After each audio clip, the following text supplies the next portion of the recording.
룻기 첫 번째 시간에 문제들로부터 피할 수 없다, 그런 제목으로 말씀을 드린 기억이 납니다. 우리가 살다가 어려운 상황을 만나게 되는 일들이 종종 있지만 그 어려움을 피해서 도망치게 되면 더 큰 문제가 생긴다. 그리고 두 번째는 죄를 숨길 수 없다는 제목이었습니다. 내 허물과 죄를 숨기고 은폐시키고 하나님을 원망하는 삶에서 벗어나라. 그리고 세 번째는 위대한 믿음의 고백이라는 제목으로 말씀을 드렸는데, 피하거나 도망가지 말고 하나님께 아무리 어려운 상황이라 할지라도 믿음을 고백해라, 이렇게 말씀을 드렸습니다. 여러분도 그렇게 들은 기억이 나십니까? 안 나십니까? 설교를 너무 오래 기억하면 목사가 해먹기 힘듭니다. 어저께 제가 머리를 했어요, 머리를. 근데 전라도 말이 참 재밌는 것이, 이렇게 미용실에 가서 앉아있는데 유한아파트 어디에 사는 아주머니라 그래. 미용실 가면 막 말이 많잖아요. 막 동네 이 집 저 집 얘기 다 나오고. 나 머리 좀 하려고 왔는데, 어서 오세요. 뭐 해드릴까요? 머리 하려고 왔단 게. 가만히 보니까 파마 하는 건 머리 하는 거라거든. 파마 하는 건 머리 하는 거. 머리는 끊지 말고. 깜짝 놀라서 머리를 끊지 마?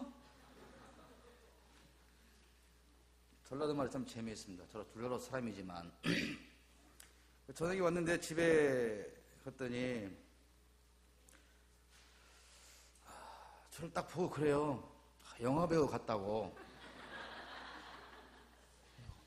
아니, 웬 영화배우? 속으로 그러고 있는데 그 생각이 끝나기도 전에 아주 성질 고약한 영화배우 있잖아.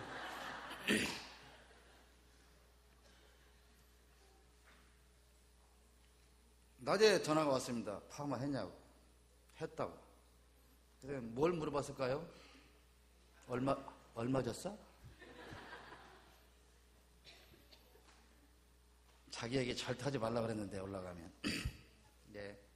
양 목사님이 지난 수요일 날 무사하셨는지 좀 걱정도 되고 궁금하기도 하고. 수요일 날 안 오신 분들은 무슨 말인가 모르실 거예요. 양 목사님이 무슨 실수를 여기서 하셨는지 아마 잘 모르실 거예요. 제가 들은 대로 다 전할 수는 없지만 양 목사님이 사모님들은 고음이라고 그랬거든요.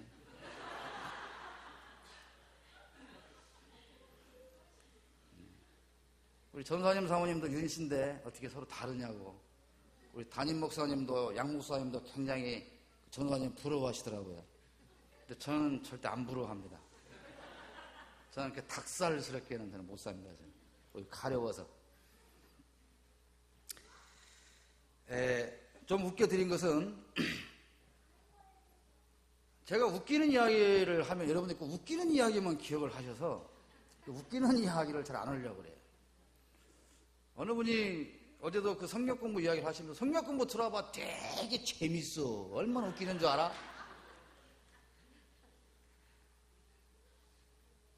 웃기고 재밌는 것이 본래는 아닙니다. 성경 공부가 원래 목표죠. 네. 웃기는 얘기를 많이 하면 웃기는 이야기만 기억해서 이제 웃기는 이야기를 별로 안 하려고 그럽니다. 아무튼 오늘은 더 나은 변화라는 제목으로 졸지 말고 은혜 받기를 원합니다. 네. 잠 다 깨셨죠? 네. 나오미는 그 문제들을 피하고자 했지만 오히려 악화시키는 결과를 낳고 말았습니다.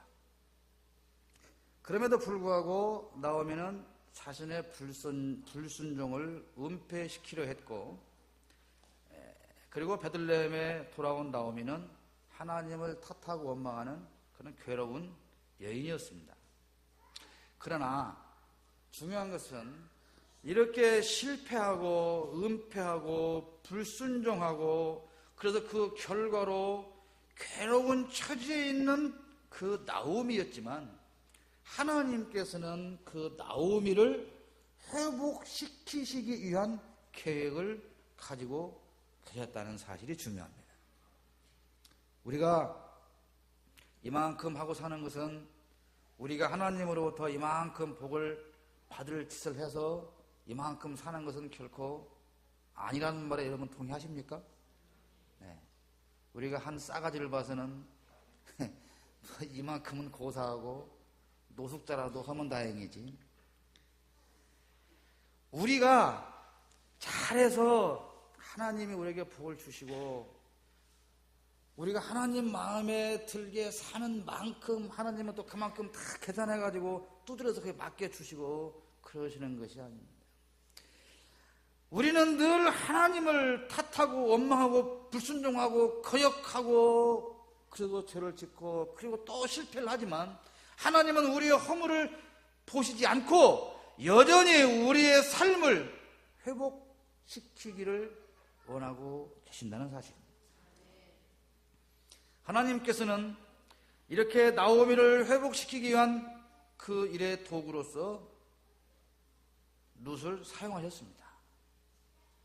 하나님이 우리를 회복시키실 때 대개는 사람을 통해서 회복을 시키십니다. 그러므로 우리가 이 땅에서 살아가면서 우리가 복 있는 삶이라고 하는 것은 나에게 좋은 사람이 많이 있는가, 나와 좋은 관계를 가진 사람이 많이 있는가를 돌아보면 내가 복이 있는 사람인지 아닌지를 알 수 있을 것 같습니다. 여러분을 위해서, 여러분을 회복시키기 위해서 쓰는 사람은 누구일까요?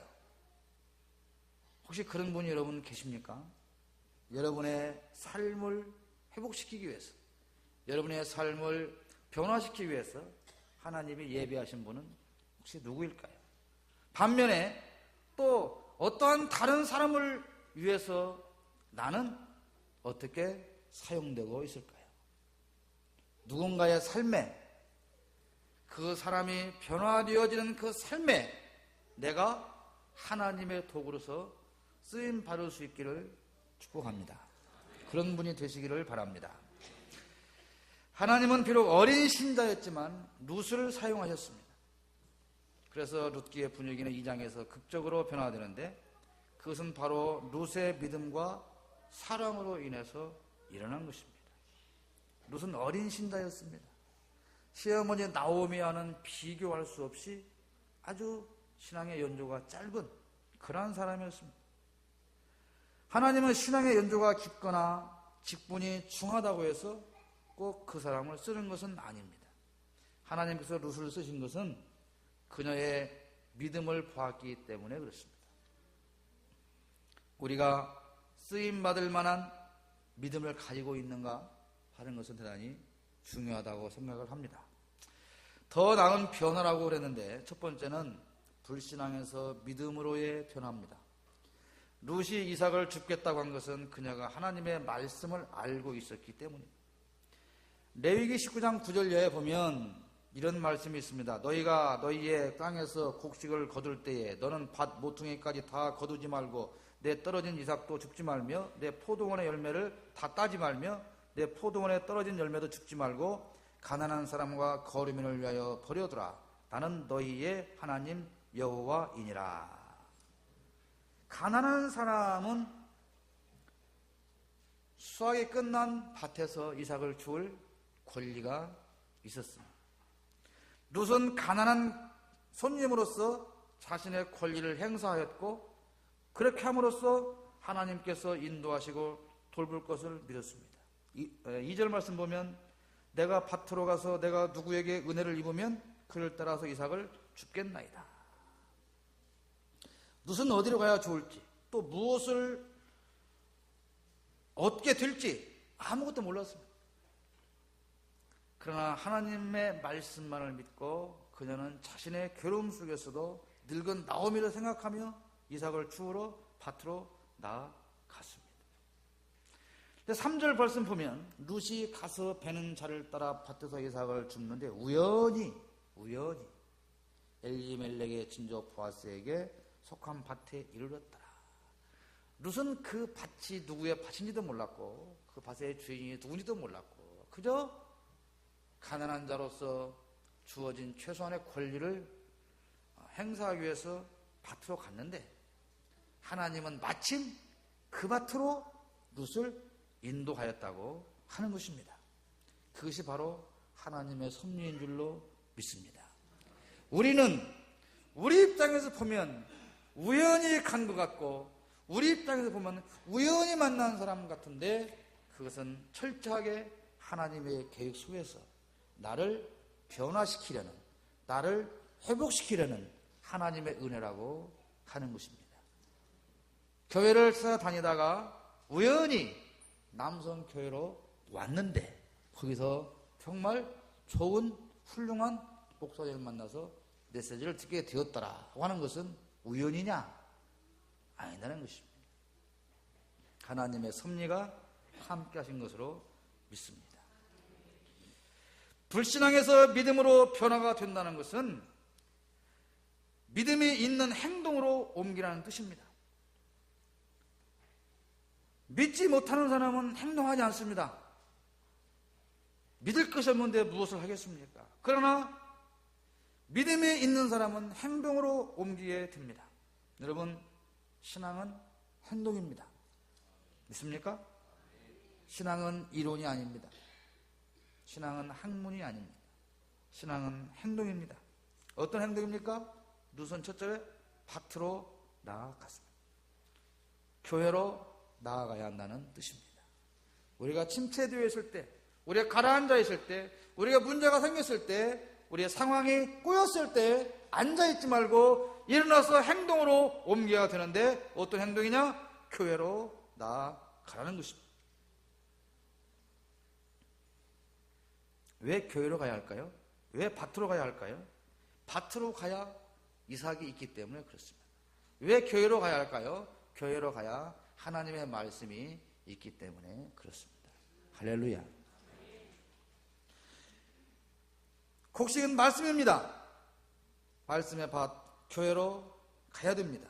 그리고 이삭을 주어야 합니다. 육신에 살기 위해서 이삭을 주어야 하듯이 영원히 살기 위해서는 말씀의 이삭을 주어야 합니다.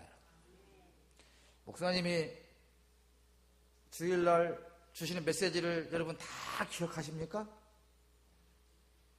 기억 못하는데 뭘 자랑스럽다 그렇게 크게 흔드십니까? 목사님께서 주시는 말씀을 전부 다 간직하시기를 축복합니다. 그러나 초신자들은 뭔 말이 뭔 말인지 모르는 게 더 많습니다. 또 우리가 머리가 복잡해지고 상황이 어려워지고 은혜가 떨어지면 그 말씀이 잘 들어오지 않습니다. 그럴지라도 애써서 이삭을 줍는 심정으로 하나님의 말씀을 찾아서 주어 담으시기를 축복합니다. 그리고 어떤 행동을 해야 됩니까? 다른 사람을 위해서 무엇인가를 해야 한다는 것입니다. 나오미는 우울해서 괴로워서 앉아 있었지만 룻은 일어나서 행동했습니다. 주저앉아서 내 문제만 바라보는 사람은 결코 삶이 회복될 수가 없습니다. 주저앉아서 내 문제만 키우고 고통스러워하는 사람은 변화를 체험할 수가 없습니다. 사랑하는 여러분, 회복되길 원하십니까? 변화되길 원하십니까? 교회로 나아가시기를 바랍니다. 말씀의 이삭을 주우시기를 바랍니다. 다른 사람을 위해서, 나 아닌 누군가를 위해서 여러분 헌신하고 봉사하시기를 축복합니다. 믿음은 행위로 나타납니다. 그래서 야고보 2장 17절에 우리가 잘 아는 말씀이 있습니다. 이와 같이 행함이 없는 믿음은 그 자체가 죽은 것이다. 믿음이 있다면서, 믿음이 좋다면서 그 믿음에 걸맞는 행함이 없다면 그 믿음은 가짜라는 것입니다. 우리가 흔히 이 말씀을 오해해서 우리가 구원받을 만한 행위를 해야 되지 않느냐고 잘못 해석하는 경우가 있는데 그런 것이 아니에요. 믿음이 있다고 한다면 그 믿음에 맞는 행위가 나와야 한다는 것입니다. 여러분의 삶이 회복되기를 원하신다면, 그렇다면 믿음을 따라서 행동하기를 바랍니다. 가만히 앉아서 한숨만 쉬지 마십시오. 하나님의 말씀을 따라서 순종하십시오. 교회로 나오십시오. 말씀을 묵상하십시오. 누군가를 위하여 움직이시기를 바랍니다. 그러면 여러분의 삶은 변화되어질 줄로 믿습니다. 불신앙에서 믿음 있는 행동으로 여러분의 삶을 변화시키기 바랍니다. 두 번째 변화는 거역에서 순종으로의 변화입니다. 나오미는 거역하는 삶을 살았습니다. 그 거역하는 삶을 사는 결론은 괴로움뿐이었습니다. 하나님을 거역할 때 남는 것은 괴로움밖에 없다는 사실을 우리는 명심해야 됩니다. 그러나 룻은 거역하지 않았습니다. 자신의 가장인 나오미에게 자신을 복종시키며 밭에 나갈 수 있도록 허락을 요청했습니다. 그리고 룻은 추수하는 자들에게도 순종했습니다. 아주 예의 바르고 겸손하게 추수하는 자들에게 말했어요. 나로 베는 자를 따라 단사이에서 이삭을 죽게 하소서. 아까 성경 강조할 때 우리가 사랑은 물에 행치 않는 것이다 라고 하는 것을 배웠습니다. 여러분, 사랑은 예의가 발라야 됩니다. 자, 무슨 말이냐면 이 룻이 밭에 가서 이삭을 줍는 것은 당연한 권리예요. 누가 막을 수 없습니다.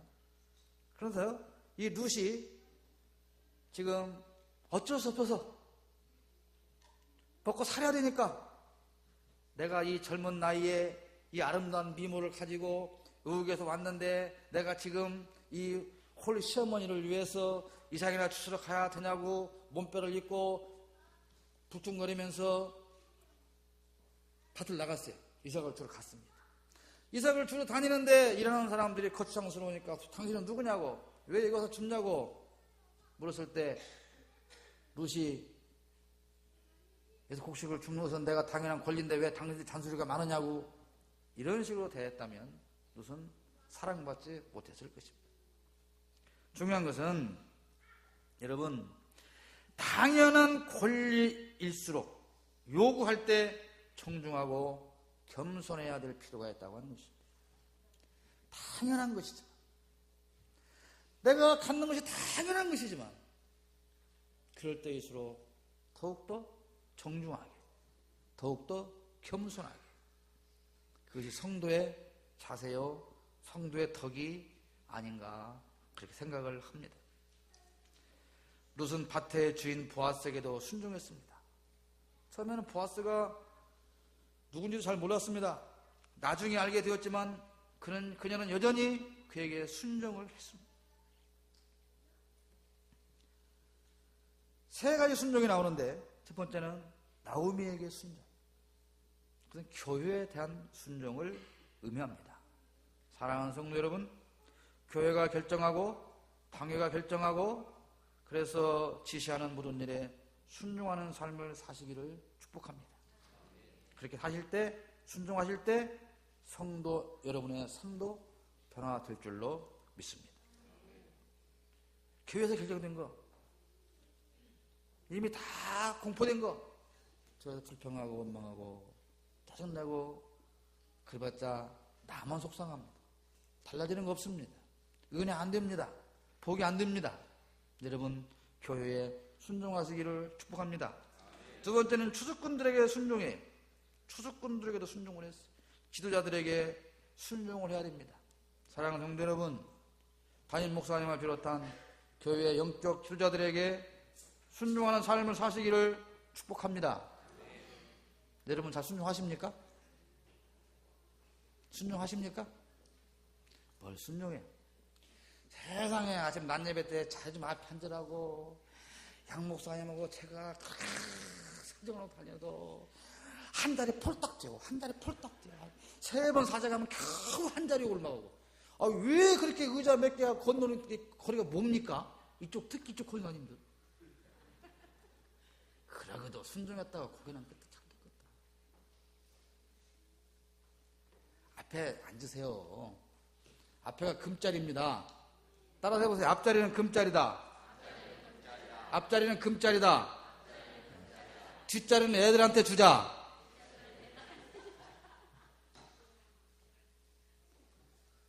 그 어른들이 좀 앞에 앉으면 얼마나 좋습니까? 그리고 이 큰언니들이 앞에 앉으면 동생들이 뒤에 앉을 거 아니에요.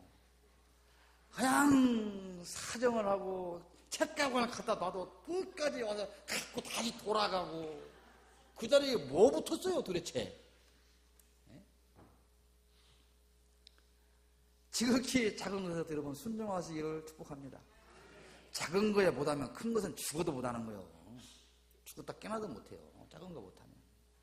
충성, 헌신, 봉사, 뭐 사랑, 나눔, 구제, 선교. 여러분 지극히 작은 것에 못하면 큰 것은 절대 할 수가 없습니다. 여러분 아무것도 아닌 것 같지만 교역자들한테 순종하십시오. 여러분의 삶이 놀랍게 변화될 줄로 믿습니다. 세 번째 순종은 보아스에게 순종은 주님께 순종을 의미합니다. 아무리 순종을 잘해도 주님께 순종하지 않는 삶은 괴로운 삶이에요. 목사님 말씀도 잘 듣고 앞자리에 앉으라고 잘 앉고 그런데 예수님 말씀에 순종하지 않으면 그 삶은 괴로운 삶이 될 수밖에 없습니다. 여러분의 삶이 변화되어지기를 원하십니까? 변화되어지기를 원하십니까? 사람들과 주님께 순종하는 그런 순종의 삶을 사시기를 바랍니다. 세 번째는 괴로움에서 감사로의 변화예요. 날마다 괴로워하는 삶을 살다가 그 사람이 변화되어서 늘 감사하는 삶이 되었다면 얼마나 복된 삶이겠습니까? 룻기 2장에서 보는 세 번째 변화는 괴로움에서 감사로 변화되었다는 것입니다. 여러분 한번 생각해 봅시다. 나오미가 더 괴로웠을까요? 룻이 더 괴로웠을까요? 네? 시어머님들 룻이 괴로웠겠어요? 나오미가 괴로웠겠어요? 네? 그 며느님들 누가 더 괴로웠겠어요? 네? 아무도 괴로운 사람이 없네. 제 생각에는 룻이 훨씬 더 괴로웠을 것 같아요. 외국에서 온 젊은 과부.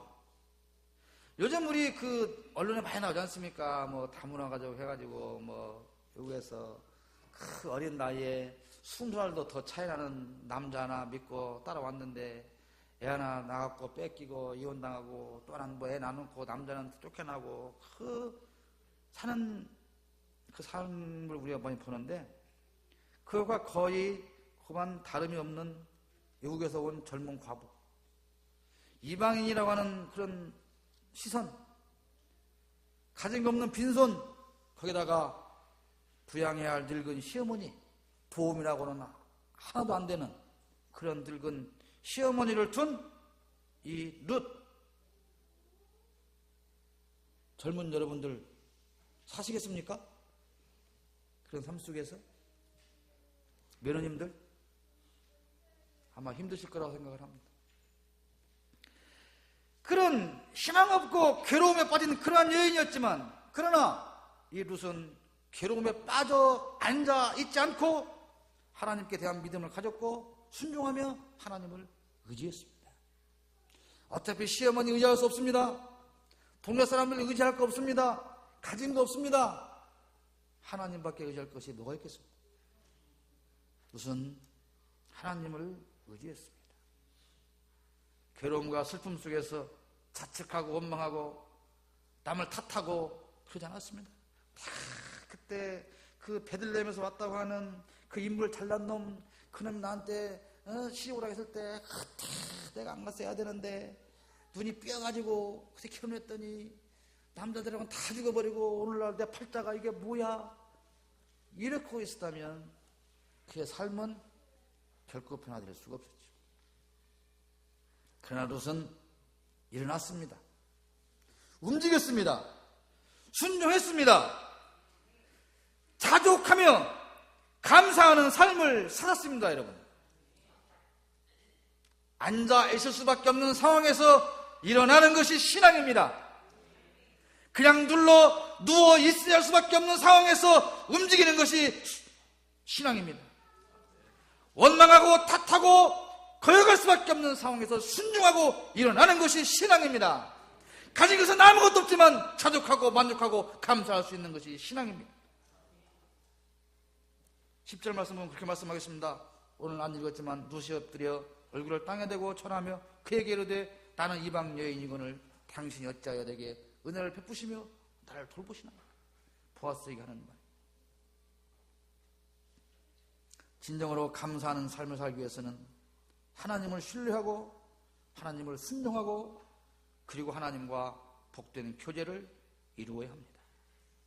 사랑하는 여러분, 괴로움을 벗어버리고 감사가 넘치는 여러분의 복된 삶이 되기를 축복합니다. 네 번째는 빈손에서 풍족함으로 변합니다. 룻기 1장에서 절망적이던 분위기는 이제 새로운 소망으로 변화되었습니다. 하나님께서 변화시키는 도구로 룻을 사용하셨기 때문입니다.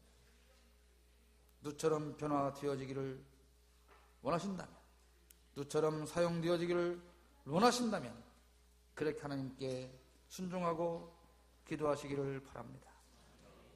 적어도 예수 믿는 나 때문에 내 가정이 변화되어져야 합니다. 적어도 예수 믿는 한 사람 때문에 내 직장이 변화되어져야 합니다. 적어도 예수 잘 믿는 한 사람 때문에 우리 교회가 변화되어져야 할 줄로 믿습니다. 왜 우리 교회는 30년이 가도 40년이 가도 50년이 가도 늘 용장 욕걸로 변화가 안 되냐고 여러분 그러고 한탄하고 교회 다니십니까? 문제가 뭘까요? 나만 변화가 되면 됩니다. 다른 사람은 다 변화됐어요. 나만 남았어요. 그래서 변화가 안 되는 거예요. 다른 사람은 다 지금 사랑하고 살아요. 나만 사랑하면 됩니다. 그것이 안 돼서 문제인 거예요. 사랑하는 여러분, 나 때문에 내가 수속된 모든 공동체가 변화될 수 있기를 바랍니다. 그런 능력 있는 신앙인이 되어주시기를 축복합니다. 1장에서는 원망하는 나오미에게 초점이 맞춰졌지만 2장에서는 그 초점이 룻에게로 옮겨집니다. 그리고 빈손에서 풍족함으로 변화가 일어나게 됩니다. 1장 21절 보면 이런 말씀이 있죠. 내가 풍족하게 나갔더니 여호와께서 내게 피어 돌아오게 하셨느니라. 근데 이 말씀 보면 이런 의문이 들어요. 내가 풍족하게 나갔더니, 근데 나오미가 왜 나갔습니까? 그 땅에 먹을 것이 없어서 기근이 들어서 모압으로 이민을 갔죠. 그랬죠? 그렇게 연락 안 받았어요? 모압으로 이민을 갔죠. 몇 달 전에 갔어요. 근데 보십시오. 먹을 것이 없어서 먹을 것을 찾으러 풍요한 곳으로 이민을 갔는데 오늘 말씀 뭡니까? 내가 풍족하게 나갔더니, 그 말은 무슨 말이에요? 그래도 그때 먹고 살 만큼은 가지고 있었다는 겁니다.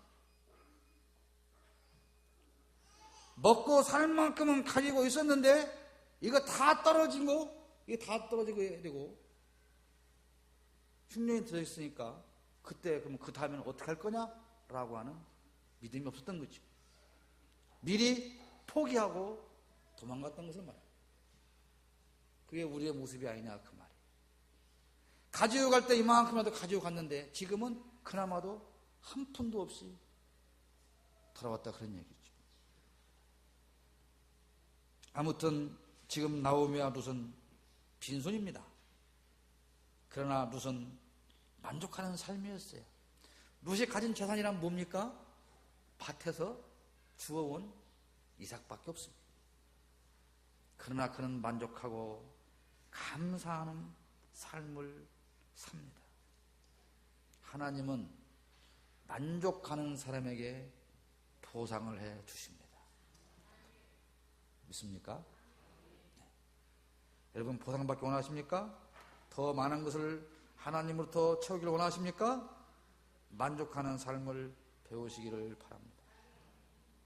자, 이렇게 그 이삭을 줍는 것으로 만족하고 감사하는 삶을 살았더니 하나님은 룻을 보아스에게 인도하시고 나중에는 보아스의 상에서 배불리 먹습니다. 할렐루야. 우리가 힘들고 어려울 때, 처음 예수 믿을 때 교회 와서 성경 말씀이 뭔지도 모르고 설교가 뭔지도 모르고 그래서 말씀 하나씩 주어서 이삭 주어 먹던 그렇게 먹고 그리고 견디면서 감사하면서 꾸준히 신앙생활을 했더니 지금은 목사님께서 주시는 말씀이 얼마나 달고 풍성한지 내가 넘치는 상의 축복을 받게 되었다. 그런 말씀이에요. 그런 삶을 여러분 인정하십니까? 보아스의 상에서 배불리 먹게 해주셨고 이제는 떨어진 이삭을 줍는 게 아니라 보아스가 일부러 일꾼들을 시켜서 곡식을 빼주게 만듭니다. 할렐루야. 어쩌다 떨어진 거 하나 주는 거하고 일부러 한 주먹씩 빼주는 것 거두는 거하고 여러분 비교가 되겠습니까? 할렐루야. 신나지 않습니까?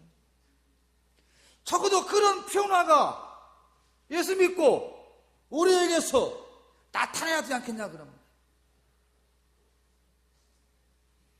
처음에도 이삭 하나 주스러 교회에 나왔는데 30년이 지나고 지금 권사되고 장로 되는데도 아직도 이삭 하나 주려고 이러고 다니십니까?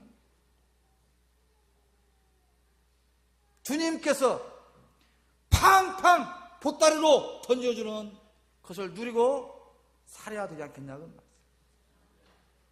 그렇게 주님으로부터 받으시기를 축복합니다. 그렇다면 그 전에 하실 일이 뭐라고요? 만족하고 감사하는 삶. 하나님은 그녀의 필요를 다 채워주셨습니다. 이미 그녀는 빈손이 아니었습니다. 그리고 그녀의 마음은 감사와 사랑과 믿음으로 가득 채워졌습니다. 우리가 지극히 작은 것에 감사할 때 하나님은 더 큰 것으로 채워주십니다. 무슨 영적으로 부유한 사람이 되었습니다. 믿음의 순종의 감사, 그렇게 되면 우리는 만족하는 삶을 누리게 됩니다. 하나님은 섭리 안에서 룻을 인도하셨고 더 나은 방향으로 삶을 이끌어 주셨습니다. 그 일을 위해서 하나님은 룻을 보아스를 만나게 하셨습니다. 보아스가 룻을 만나지 않았다면, 룻이 보아스를 만나지 않았다면 룻의 인생은 별로 달라지지 않았을 것입니다. 그러나 하나님께서 미리 예비해 두신 보아스가 있었기 때문에 룻의 삶은 놀랍게 변화되어지는 것입니다. 우리가 인생을 살아가면서 보아스 같은 예수 그리스도를 만나지 못했다면 우리의 삶은 정말 별 볼 일 없었을 것입니다. 하나님께서 저와 여러분을 위해서 보아스 같은 예수 그리스도를 이미 창세 전에 예비해 주셨다가 만나게 하셨기 때문에 오늘 우리는 복된 하나님의 자녀로서의 성도의 삶을 살게 된 것입니다. 할렐루야. 그러나 룻은 보아스를 만났다고 해도 하나님께서 보아스를 통해서 장차 어떻게 얼마나 더 큰 것으로 주실지에 대해서는 아직 모르고 있었습니다. 우리도 마찬가지입니다.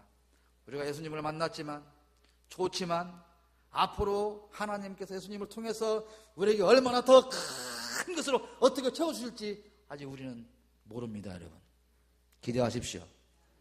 기대하시기를 축복합니다. 여기서 끝날 일은 결코 아닙니다. 룻이 보아스를 만났어. 아직 상에서 밥도 먹고 곡식도 빼서 던져주지만 그러나 그것은 게임도 안 됩니다. 그것과는 비교할 수 없는 더 큰 복이 룻을 기다리고 있고 하나님은 준비해 주셨어요.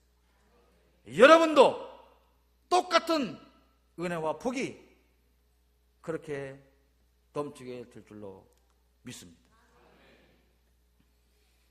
하나님께서 우리를 섭리해 가실 때 우리의 삶은 변화됩니다.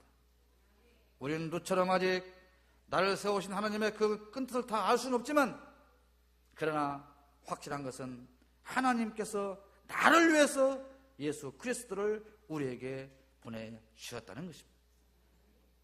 사랑하는 여러분, 만일 우리의 삶이 침체되어 있다면 그 문제의 책임과 원인은 나에게 있는 것입니다. 불신앙과 거역 그리고 원망 버리시기를 바랍니다. 그리고 하나님께 순종하십시오. 목회자들에게 순종하십시오. 사람들을 위하여 일하십시오. 앉아있지 말고 일어나시기를 바랍니다. 하나님께 나의 삶을 내어 드림으로써 하나님께서 내 삶을 변화시켜 가실 수 있도록 순종하시기를 축복합니다.